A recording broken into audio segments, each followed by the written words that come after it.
कहते हैं जोड़ियां भगवान के यहाँ से बन के आती हैं, बट कुछ रोल तो हमारा भी होता है, हमारे पेरेंट्स का होता है, हमारी सोसाइटी का होता है। जब हमारे गार्जियंस के थ्रू कोई भी जोड़ी बनाई जाती है, कोई शादी की जाती है, तो उस तरह की शादी को बोला जाता है अरेंज मैरिज। देखो दोस्तों, अरेंज मैरिज के कुछ बेनिफिट्स हैं, कुछ लव मैरिज के बेनिफिट्स होते हैं, बट आज हम जो बात करने जा रहे हैं वो हम अरेंज मैरिज के ऊपर बात करने जा रहे हैं। अरेंज मैरिज जो एक दो परिवारों की सहमति से एक शादी होती है, उसे बोला जाता है अरेंज मैरिज। सब कुछ अरेंज करने के, जैसे नाम में ही यहाँ पे नाम में ही आपको दिखाई दे रहा है अरेंज मैरिज। सारी चीजें पहले से ही अरेंज्ड है, तब जाके आप शादी कर रहे हो। लव मैरिज में क्या होता है कि शादी हो गई, अब आपको अरेंज करना पड़ रहा है, ठीक है ना। तो वो अरेंज हो पाता है या नहीं हो पाता है। अगर हो पाता है तो शादी आपकी सक्सेसफुल हो जाती है, और अगर नहीं हो पाता है तो सीधी सी बात है, डाइवोर्स की कंडीशन बन जाती है।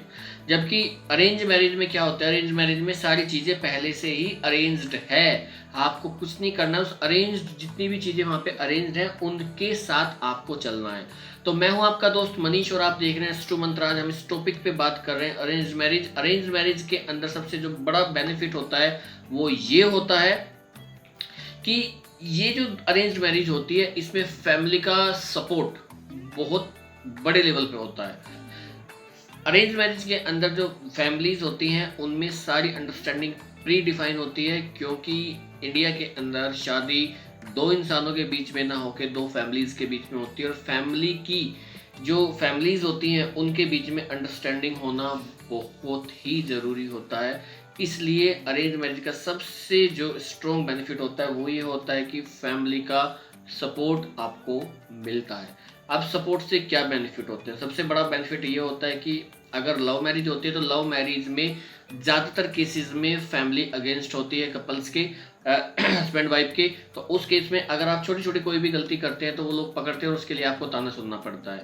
जबकि अरेंज मैरिज में अगर इसके अगेंस्ट में बात करूं, आप छोटी छोटी गलती या छोटी या बड़ी गलती करते हैं तो फैमिली आपको समझाती है, उन चीज़ों की आपको ट्रेनिंग देती है कि चीज़ें ऐसे नहीं ऐसे करनी चाहिए, चीज़ें ऐसे नहीं ऐसे करनी चाहिए। तो हर चीज़ पे आपको सपोर्ट मिलता है।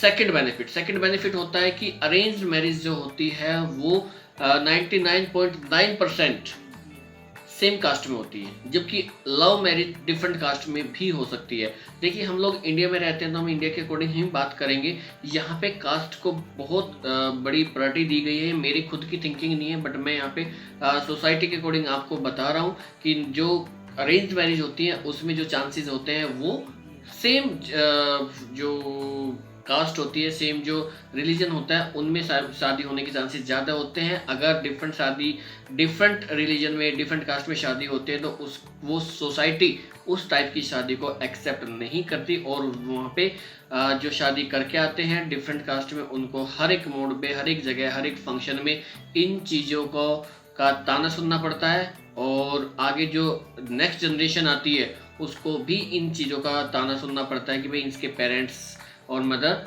अलग अलग टाइप के हैं, अलग अलग आई मीन टू से अलग अलग कास्ट के हैं, तो ये चीज़ें आगे तक फेस करनी पड़ती है। जबकि अरेंज मैरिज में ये प्रॉब्लम नहीं होती।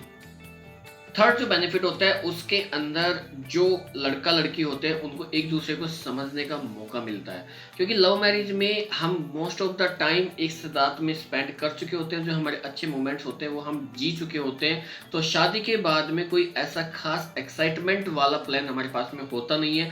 जबकि अरेंज मैरिज में सारी चीज़ें हम फर्स्ट टाइम कर रहे होते हैं, और जो हमारे लाइफ में इंसान आता है वो हमारे लिए अननोन होता है, उसको समझने में कुछ टाइम लग जाता है, और हम कुछ जो प्लान करते हैं वो हमारे लिए न्यू होता है, एक्साइटमेंट वाला होता है। तो हर एक मोमेंट को हम अच्छे से जी सकते हैं, सरप्राइज्ड लाइफ के तौर पे हम जी सकते हैं कि भाई आगे ये होने वाला है, आगे ये होने वाला है, सामने वाले की पसंद क्या है, नापसंद क्या है, और जो हमारी लाइफ में आया है वो भी यही सेम फील करता है। तो कुछ दिन, 1 साल 2 साल तो हम एक दूसरे को समझने में लग जाते हैं, तब तक हमारी लाइफ सेटल्ड हो चुकी होती है, हम एक दूसरे की आदत पड़ चुकी होती है, हैबिट हो चुकी होती है, या फिर बहुत से केसेस में ऐसे होता है कि एक बेबी भी लाइफ में आ चुका होता है, जिससे दोनों की बाउंडिंग और ज़्यादा टाइट हो जाती है। जबकि लव मैरिज में बिल्कुल डिफरेंट होता है, हम अपने वो अच्छे मोमेंट जी चुके होते हैं, अब हमारी लाइफ में एक्साइटमेंट की कमी रह जाती है, और एक्साइटमेंट कम होने की वजह से फाइट होने के चांसेस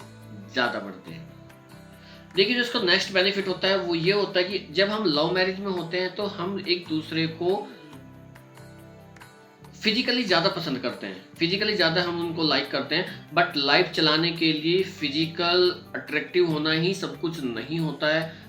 साथ में रहने के लिए, अपनी लाइफ चलाने के लिए, फैमिली स्टार्ट करने के लिए और भी चीज़ों की रिक्वायरमेंट होती है, जैसे family background, source of earning, या फिर सोसाइटी, और इनकी आई मीन टू से एक इंसान को हम किन किन पैरामीटर पे परख सकते हैं।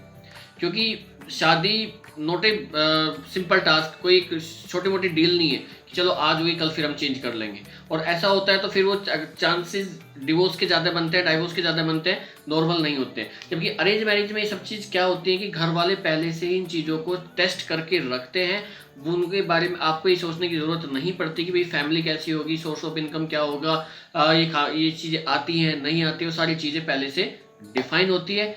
इसलिए अरेंज मैरिज ज़्यादा स्टेबिलिटी मानी जाती है अरेंज मैरिज के अंदर, लव मैरिज के कंपैरिजन में। हालांकि आज का जो ट्रेंडिंग है वो लव मैरिज की ओर यूथ ज़्यादा जा रहे हैं, बट आप ये भी देखिए कि आज की टाइम में डाइवोर्स के केसेस भी पहले से कहीं ज़्यादा बढ़ रहे हैं। वीडियो के लास्ट में बस मैं आपको यही कहना चाहूँगा कि अगर आप लव मैरिज या अरेंज मैरिज करना चाह रहे हैं तो पहले इस वीडियो को ज़रूर एक बार देखिए, समझिए, और अगर आपको इसमें कोई बेनिफिट्स लगते हैं कि हाँ ये ऐसा होना चाहिए तो प्लीज़ वीडियो को लाइक और शेयर ज़रूर कीजिएगा। जय हिंद, जय भारत।